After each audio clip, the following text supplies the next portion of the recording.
بسم اللہ الرحمن الرحیم الحمد للہ رب العالمین والصلاة والسلام علی رسولہ الکریم اما بعد۔ مشاہدین کرام، السلام علیکم ورحمۃ اللہ وبرکاتہ۔ ایک چھوٹا سا مسئلہ ہے، ماہ شعبان چل رہا ہے اور اس مہینے میں بہت سارے مسلمان بھائی بہت سے ایسے کام کر گزرتے ہیں لا علمی میں، یا جو ہے انہیں شعور نہیں ہوتا، جو شریعت میں جائز نہیں ہے اور وہ اس کو ثواب سمجھ کے کر گزرتے ہیں۔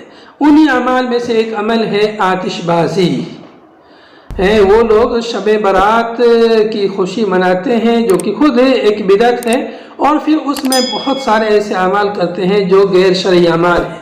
انہی اعمال میں سے ایک عمل آتش بازی ہے۔ یہ شریعت میں جائز نہیں ہے، یہ غیر لوگوں کا کام ہے۔ غیر مسلموں کی اس میں مشابہت ہے۔ غیر مسلموں کے جب تہوار آتے ہیں تو وہ اپنے تہواروں میں آتش بازی کرتے ہیں، پٹاخے بازی کرتے ہیں، آگ کے ذریعے کھیلتے ہیں، پیسوں کو برباد کرتے ہیں، ضائع کرتے ہیں، اور بہت سے لوگوں کو تکلیف پہنچاتے ہیں، فضا کو آلودہ کرتے ہیں وغیرہ، بہت سارے نقصانات ہیں اس کے۔ تو دین میں یہ قاعدہ ہے، حدیث نبوی بھی ہے، لا ضرر ولا ضرار، نہ نقصان اٹھانا ہے نہ نقصان کسی کو پہنچانا ہے۔ اور یہ چیز اس لیے بھی منع ہے کہ اس میں مشابہت ہے غیر اقوام کی۔ اللہ کے نبی صلی اللہ علیہ وسلم کی حدیث ہے، من تشبہ بقوم فہو منہم، جس نے کسی قوم کی مشابہت اختیار کی وہی میں سے ہے۔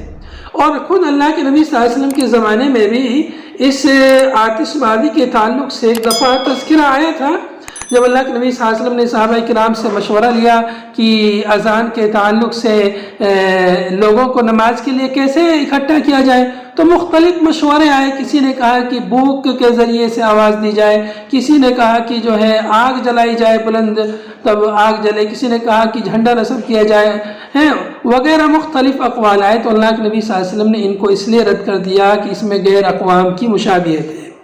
آگ جلانے کو اس لیے رد کر دیا کہ اس میں مجوسیوں کی مشابہت ہے۔ تو ایسے ہی آج بھی جو یہ پٹاخے بازی ہوتی ہیں، آتش بازی ہوتی ہے، اس میں غیر اقوام کی مشابہت ہے، اور بھی بہت سارے نصوص کی وجہ سے کہ اس میں نقصان ہے، دوسرے لوگوں کو تکلیف ہوتی ہے، اس کی وجہ سے بسا اوقات آگ لگ جاتی ہے، کبھی کسی کے جسم پہ جا کے وہ پٹاخہ لگ جاتا ہے، کسی کا ہاتھ پیر جل جاتا ہے وغیرہ، بہت سارے نقصانات ہیں۔ اس لیے آتش بازی کرنا صرف ماہ شعبان ہی میں نہیں بلکہ کسی بھی تہوار میں، عید الاضحیٰ کے موقع پر یا عید الفطر کے موقع پر یا کسی اور موقع پر یا شادی بیاہ کے موقع پر، کسی بھی موقع پر آتش بازی کرنا، پٹاخے بازی کرنا، یہ شریعت میں جائز نہیں ہے، درست نہیں ہے۔ اس لیے ہمیں اپنے آپ کو ان خرافات سے، ان واہیات چیزوں سے بچانا چاہیے۔ اللہ تعالیٰ سے دعا ہے اللہ تعالیٰ ہمیں نیک عمل کرنے کی توفیق عطا فرمائے اور برے کاموں سے ہمیں بچائے۔ وآخر دعوانا ان الحمد للہ رب العالمین، والسلام علیکم ورحمۃ اللہ وبرکاتہ۔